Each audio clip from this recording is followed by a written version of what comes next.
Childhood trauma is one of the biggest causes of anxiety and depression in your adult years. Trauma occurs when someone is exposed to an overwhelming stress or an extreme stress overwhelms their ability to cope with things. Throughout my time researching, I have found that there are three main causes to anxiety and depression in your adult years, these being abuse, neglect, and abandonment. Abuse. A quick definition of abuse is treating a person or an animal with cruelty or violence, especially regularly or repeatedly. For showing my work in this part of my project, I have created a film. An important thing to think about while watching this film is that abuse can come in many forms. Oftentimes it's thought of as just physical, but there are many more. With this, I chose to focus on three types of abuse: physical, sexual, and verbal. Now for the film I'm going to be showing for this part of my capstone. The film is called Mountain. It's about having an abusive and alcoholic father, and also fighting parents.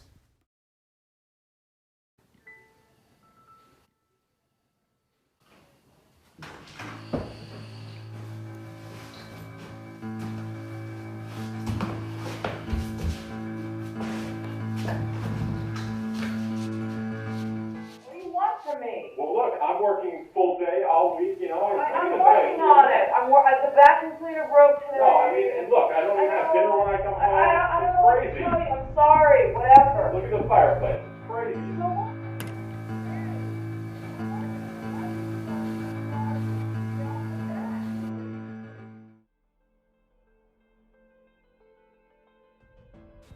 Now from here it can go two ways.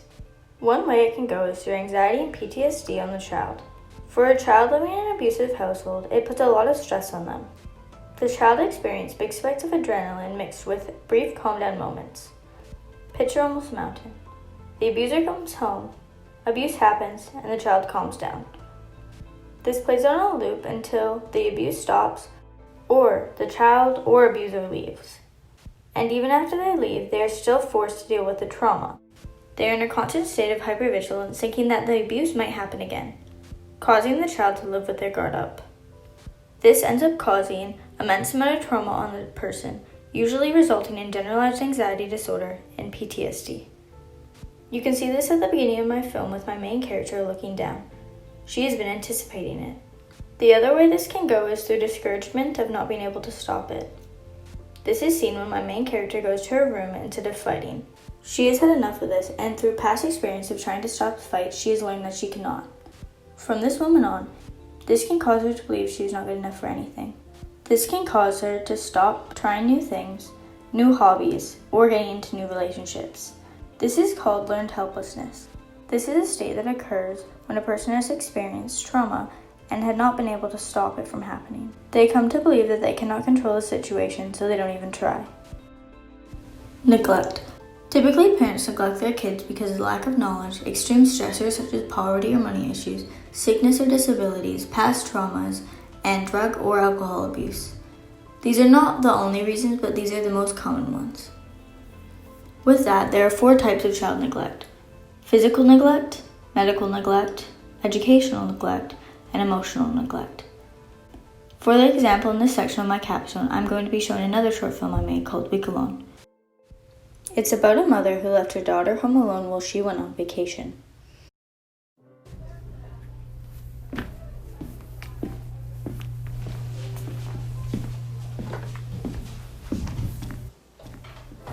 You have one new message. Hi, sweetie. I hope this gets to you. Sorry to call. I know it was like 4 a.m. at our house. But me and my new boyfriend, you know John? Yeah. So we're gonna stay here till probably next Thursday. What day is it today? Sunday. Yeah, we'll probably be here till Thursday, maybe Friday. It kind of depends on the day and the vibe, you know? So there's some money in my desk drawer, but, I prefer if you didn't use it. So, yeah, thank you. I love you. Bye. Kisses. So in my film, you can see that my main character's mother is a prime example of child neglect. This type of neglect would fall on the emotional side of neglect. As you can see, her mother has left town without telling her too much of where she's going and when she'll be home. This can cause her to feel a level of a disconnection towards her parents most people have. She is missing the level of love and comfort parents often offer to their child. In adulthood, this would often cause her to have depression caused by low self-esteem, bought love, and overall neglect. This would give her as an adult trust issues and make her very anxious going into relationships and upholding them. Child abandonment. Child abandonment occurs when a parent, guardian, or person in charge of the child either deserts the child without any regard to the physical health, safety, or well-being of the child with the intentions of abandoning them. A few examples of this could be divorce, parents splitting up, or one of the parents leaving the family. With this, I'm going to be showing you a short film called Nothing But. I made this film about a mother who's become absent in a child's life.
Now that you have seen the film, I'm going to explain why this is a good example of child abandonment. This is because my main character, Elaine, was asking her mother for a ride home from school because her father was still at work. In the text, she says that she needs a ride home because her father is at work. She also says that, "I know that you're not responsible for me anymore, but I really need a ride home."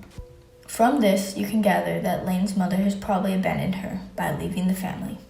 A result of my main character's mother abandoning her could turn my main character into a people pleaser, having them give too much into the relationship, giving them the inability to trust others, having them push people away to avoid rejection, making them feel insecure going into romantic partnerships and or friendships, and being codependent. These all being symptoms of anxiety and depression. Ways to deal with these traumas.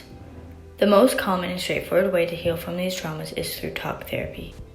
This is good for all types of traumas because it changes the way you think about things. Oftentimes, anxiety and depression are built around thought. So with this, it's very helpful.